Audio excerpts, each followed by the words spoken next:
On this video I'm giving you a detailed look at God's love Dinosaurs from Pandasaurus games. I love dinosaurs, you love dinosaurs, but do I love this game? Let's find out.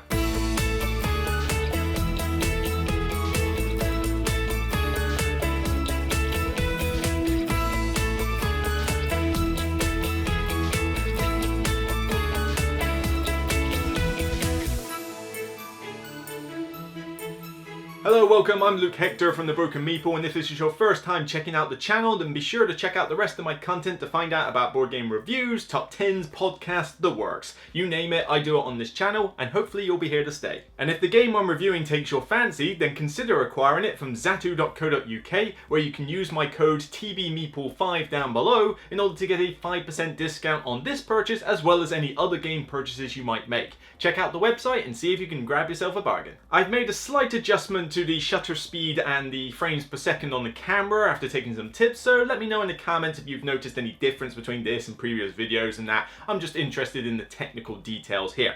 So what is God's Loves Dinosaurs? Well, it's a new family game from Pandasaurus where you are developing your own little mini ecosystem. You start off with a selected bit of terrain and you will add tiles to this ecosystem in order to build out the terrain in various ways. There's different types where different animals will roam. You start off with prey such as rats, rabbits and frogs, and then eventually you will spawn predators such as tigers and eagles which will eat the prey. The reason you're doing this though is to breed more predators. Why? Because you also have a dinosaur on the map with eggs that can potentially hatch more dinosaurs, and you use these dinosaurs to eat the predators, gain yourself more eggs, and eggs are the victory points. Essentially, it's a spatial puzzle game. Players will take turns to draw tiles from a communal tableau in the middle of the table, and each one is a separate column that relates to a particular type of animal. When the column is exhausted of tiles, i.e. it is empty, the animal then activates. When prey activates, it breeds based on the favoured tiles that are next to them. Favoured as in their type of terrain. If there is a type of terrain next door to them, then they will breed another one of their particular species. With predators, activation of them moves them in various ways. Predators like tigers move a couple of spaces and eagles move in a straight line up to 3 spaces. As soon as they pass over other prey though, they eat them. They have to eat something in order to survive, otherwise they starve out, but any that you go over en route to your final space becomes another predator as they essentially breed as they go. I mean, I'm not entirely certain if that's how it works in real life, but hey, that's the way the game's going to do it.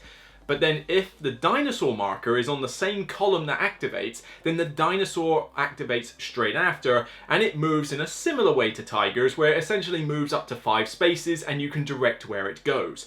However, it must land on a mountain space and of course eat in order to avoid starving. Dear sweet little foot. Oh, come on! Wow! That was pretty brutal even by my standards. No backsies. But what you're aiming to do with the dinosaur is to eat various predator en route, because each one gives you an egg. Eggs are victory points and can hatch more dinosaurs. You get the idea. Play will continue on and on in this fashion until eventually there are not enough tiles to refill the communal board. As soon as this happens, you total up your points, and of course, the one with the most is the winner. Of course! So we start off with D for duration. Does the game outstay its welcome? How long does it take to play? Well, the game book says 45 to 60 minutes, and finally the publisher gets it right. This is about as long as the game should take, no matter how many players you have. The number of tiles you have in the game, as well as how many tiles you have available, scales with the player count. So the game length never really takes any longer to play, but it does mean that you might get less turns in the time that you have. It takes it out of the realm of a filler game, because a filler game really should be about 15 to 30 minutes tops, but it still makes it a light, short affair, and it doesn't feel like it carries on too long to the point of, I'm starting to get a little bit bored now. It gets to that cusp every now and again though, particularly with more players. If you have less players in the game, you're taking your turns more frequently and you don't really notice the time passing. But when you've got 5 of you playing, for example, you might be waiting a little while before you have to do much apart from activate some prey when it happens. But in terms of actually deciding what tile you want to pick, in a 5-player game it changes too dramatically in order to sort of go, ooh, I'll plan ahead for that because 4 tiles are going to disappear before it's your turn. So you kind of have to wait until it's your turn before you get to start thinking again, and the only time that you're really perked up is when somebody goes, rabbits activate, oh okay, I'll do this then. So with 5 players I'm a little less willing to play it, but it worked fine at 4. I think 3 is the sweet spot, but I think it works pretty well at 2 as well. It kind of scales fine with the player counts, and like I say, 5 does not make it like a, oh, I hate this game at 5. No, it's just I think it's better with less than it is with more, especially as you have more to think about from other players' perspectives. More on that later when it comes to 5 players. Now we move on to ease of play. How easy is the game to grok? Are the rules good? Is the graphic design good?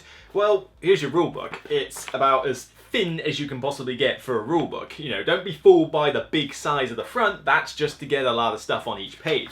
And even then, you're talking that most of it is pictorial examples there. I mean, there's very little text in this rulebook at all. Everything is mainly just pictures, which is good for multiple reasons. A, this is a very simple game to play. It's disturbingly simple. There's very few rules in here. You pretty much just have to know, right, I get to choose a tile, okay? Choose a tile. When a prey activates, this is how it works, and it gives you a step-by-step guide exactly how to do it. You could pick up and play this game. You don't even have to learn it in advance. Just say, okay, I do this. Oh, we've used up all these tiles, so how do the rabbits work? Oh, step 1, step 2, step 3, done. And we're not talking like very major steps here. I mean, they're pretty straightforward. Even for the predators and even for the dinosaurs, pretty straightforward. In fact, there's no reason that this wouldn't be suitable for a game cafe environment or even for a family setting. Kids should be able to understand a good amount of this game without too much trouble, and for a game cafe, because the rules are so simple, because of the visual appeal, it's easy enough for someone just to literally take it off the shelf and go, oh, I see, all right. Well, this is how it works. All right, let's get going. Of course, if you do it in that sense, you're probably looking at a much longer affair for the game, but that's only because you are self-teaching from the rules, what you expect.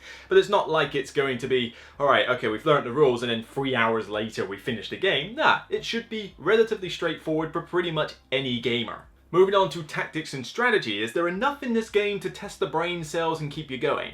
This one's a little bit on the lighter side, I must admit, even for a light game. It's a spatial puzzle, so you do have to kind of think about, oh, where should the prey be, where should my predators be in order to get them eaten by the dinosaur for most points? Is there enough food for my predators to survive? And yeah, there's decisions to make, but they're not exactly difficult ones. And you only have so much control over the breeding aspect anyway. If somebody takes the last tile from a column and it activates, well, there's not a lot you could do about that. You don't know if that tile's going to go. It just happens and you kind of have to deal with it.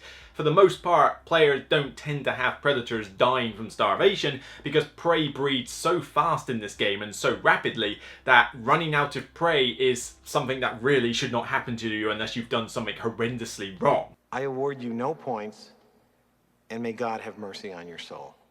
And it's certainly not a strategic game in any way sense of the word, because the board state changes dramatically as you go around in taking tiles, and because everything activates at different times, you can't say, oh, I'm going to go down this route, or I'm going to focus entirely on tigers. No, you have to deal with what everybody else's terrain looks like and what the tiles look like. So this is a very tactical affair. And it's all about striking a balance between how many prey you have, how many predators you have, and how many dinosaurs you have even, because everything's got to move once that species activates, and of course you need to have the spaces for them to go and prey for them to eat, or land on to be more specific. So you can run into situations where you have so much prey but no predators to eat them. Vice versa, you could also have a lot of predators but not enough prey for them to eat to spawn enough predators to make it worthwhile. And of course, if you go too rapid on the idea of like, oh, I've got a bunch of predators, right, now the dinosaur eats them all. How quickly can you get more predators back on the table in order to start eating prey for the dinosaur to have more food later? So there's definitely implications with your decisions. It's not like you can just autopilot this game and win, but again, we're not talking the most taxing of decisions here. But the odd thing is, as I was playing this game, I just didn't necessarily feel that spark. But I don't know why. The game itself is easy to play, doesn't take too long, and is generally a good, well-produced game. But when playing it multiple times, I just didn't necessarily feel like I was getting the spark from it. It didn't feel that exciting. With the whole spatial puzzle aspect, yes, you've got to think a little bit about, oh right, I need the right balance of animals and that. But in terms of actually building the ecosystem, which I was looking more forward to, that bit is pretty much bare bones as you can get. You've got to place the tiles in your ecosystem, and of course you want to group a single type of terrain together so that when things breed on it, they breed more rapidly. Well, that's kind of like easy to figure out. It's not something you have to suddenly go, oh yeah, revelation. And nobody is going to build their ecosystem where all the terrain is scattered all over the shop in lots of little pieces, because that's just basically going to kill your game. So building the actual ecosystem is kind of just the means to an end, and you're more interested in going, oh, do I get any extra animals off those tiles, rather than caring about, oh, I just made my forest even bigger. But for me, I would say the biggest pro of this game is not so much that it has any player interaction, because it's kind of indirect, and for the most part you're not really caring about this, but sometimes it does crop up. You can look at other people's ecosystems and think, well, hang on, if I activate this particular column, then you don't get as much benefit out of this. Yeah, you're going to eat a few, but you've barely got any prey left. So if I activate the eagles now, your eagles might die, or they might not be able to get as many points as my lot are going to do. So activating the various creatures does come into play where you do have to consider what the opponents are doing. Now, I'm not directly saying, right, I kill your eagle with a card or a tile or anything, but it's all about choosing when to activate the creatures at a time which is better for you and less good for the opponents. And when everybody's in that board state, you know, you do get quite a good kick out of doing that. Of course, that's less so with more players, because thinking about that kind of thing when it's just the two of you or three of you is relatively easy. You've only got one or two ecosystems to look at. You try doing that with 4 or 5 players when you've got 3 or 4 different ecosystems to look at as well as your own, and it's a bit much to really think about. You know, if you start considering that too much, then AP starts setting in, and you really don't want that in a 45 to 60 minute game. So this is one of the reasons why I do prefer it with less players, because I feel there is more of a grounds to say, right, I need to really consider what the opponents are doing, and I can easily visualize what they're doing. So A, for aesthetics, does it look good? What's the visual appeal like? Here, it's one of Gods Love Dinosaurs' strong suits. It's very well produced all through. The tiles are a decent thickness, and the artwork is nice and colourful. It's kind of reminiscent to Pandasaurus' current styling that they've been using for games like that, what was that little helicopter one, and a couple of other games they've done. They're certainly linking onto this kind of very bright, in your face, almost slightly garish colour palette, which still works for a game like this.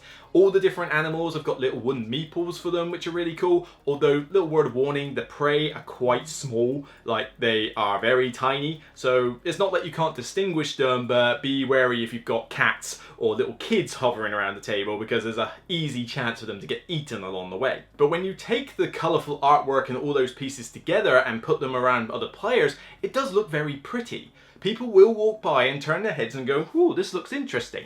And of course, this game is definitely being marketed at a family weight setting rather than a gamer setting, so of course you need something visually appealing to attract the kids. And I see no reason why kids wouldn't be appealing to this. Now granted, I've not played this with children, I don't get children at my games club, and I don't have kids myself, so it's not something I can do on a regular basis. But there's no reason I could think that A, kid couldn't pick this game up and understand it, or B, that a kid wouldn't look at these cool little meeples and go, oh, look at the dinosaur and make dinosaur rawr noises or anything like that. I mean, to be honest, I'm a big kid, I've done that from time to time, so it just kind of happens. So I, for Immersion, does the theme get represented well here? Yeah. Pretty much. It's an abstract spatial puzzle game at the end of the day, so it's not like you're going, oh yeah, this moves like this and this moves like that. Yeah, whatever. Okay, yeah, frogs spawn in the river and the rats spawn in the forest. Again, that kind of makes sense, but you're not really focused on that while you're playing. But the concept does make sense. You're going from the bottom of the food chain with the prey to the next stage with the predators, and then the next stage, which is obviously the dino. You know, the T-Rex will devour everything compared to that. And you're just working through that food chain as the world builds up. So the theme makes sense. It's just not that you're going to be making a lot of thematic references to like pop culture or anything like that while you play it. It is basically a tile laying abstract puzzle at the end of the day. So L for longevity, is the game going to stand the test of time? Well, this is where the other big negative comes into play here. There's no variety in this game. There's no variety. There's no variant rules, there's no way to change up the animals, there's no way to change up the tiles. The tiles, you will use them all. In fact, I don't even get why they're split into A, B, C, and D. Maybe that less animals spawn in one letter than compared to another, but you will not notice this at all. as you're going through the game. It's not like you can go, oh yeah, I know I was getting more animals at the start, but not so much now. No, you won't even notice. So you will use every single tile that is needed for your player count, and at the end of the day, the tiles are just a combination of 2 different terrain types. It's not like you're suddenly going to see more forest and more plains in one game. No, they're all there. It's just a case of what you take.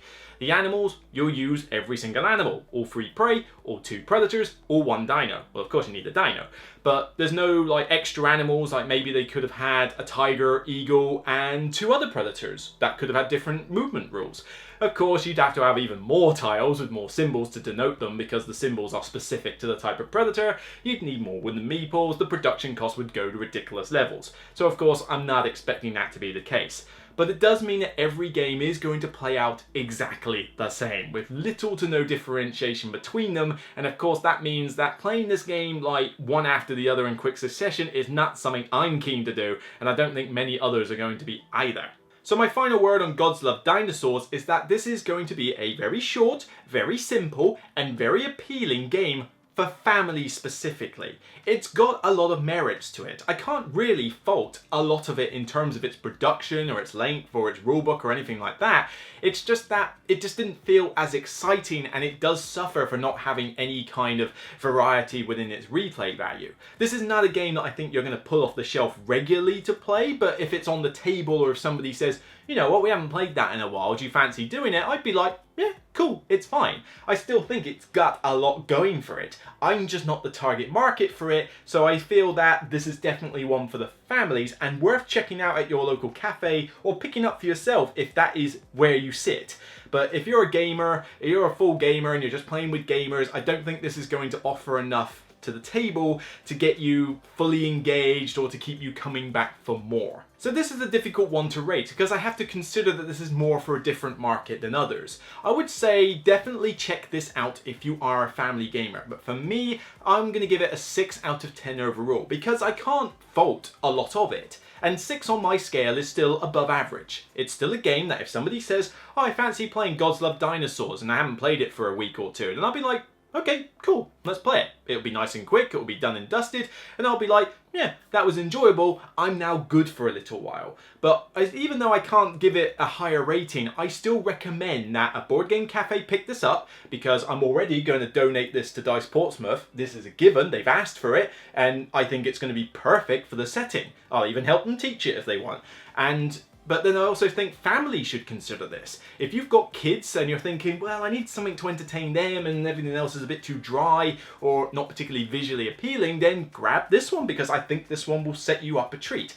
I'm not the target market, clearly you are, and so I would certainly consider that. Now I hope you've enjoyed this video and are checking out the rest of my content, but I always make it clear that you should check out other content creators as well to get a broad range of opinions. There's a lot of great people out there that deserve your support and are putting out great content. Sadly, they were not available this week in order to give me any videos, so I got desperate and wrote in these two.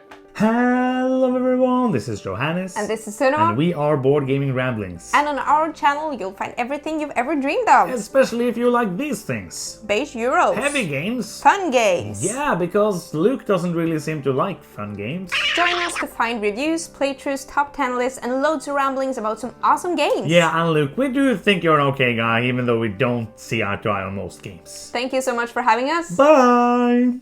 So that's it for me on this episode, and if you liked what you see and I've earned your subscription, please click the avatar to subscribe and hit the bell so that YouTube can actually tell you about future notifications. Until next time, you can check out the most recent content on my channel or my own personal recommendation below. Until next time, remember, it's only a game.